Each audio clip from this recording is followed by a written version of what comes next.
Interestingly enough, I didn't play organized football till my sophomore year in high school. I grew up in Charlestown, right in the city of Boston. We played in the street under the L train, and when we did play football, it was on a patch of grass. Couldn't have been any more than 10 yards wide on Rutherford Avenue, right on the highway. If you went for that deep out, you were really dedicated because you could be out in that lane one.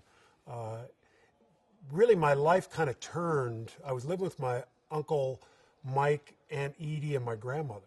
And at the time, there was desegregation in Boston and the busing riots. And my Uncle Billy had been the first family member to make it out of the neighborhood and move out to the suburbs. And my grandmother asked if he could take me in. Had 4 kids of his own, struggling to get by, but took me in. Here I was, a kind of a somewhat troubled 14-year-old looking for a direction.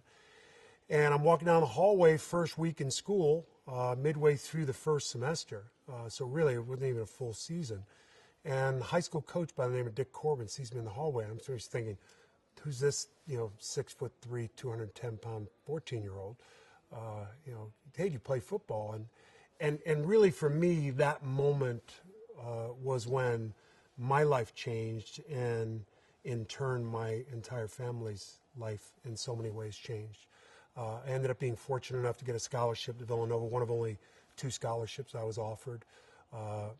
Had a fabulous time playing college football, and was fortunate enough to be selected as a replacement player in the Blue-Gray All-Star game, coached by Jimmy Johnson, and won the MVP in that game, and was somewhat of a surprise second-round draft pick. At that time, though, if you had told me that, and it's now my 33rd year in professional football as a player and as a broadcaster, that I would play 13 years, I'd be a world champion, and that I'd have 2 sons drafted in the NFL in the first round and another son working in the NFL, I would have told you were crazy.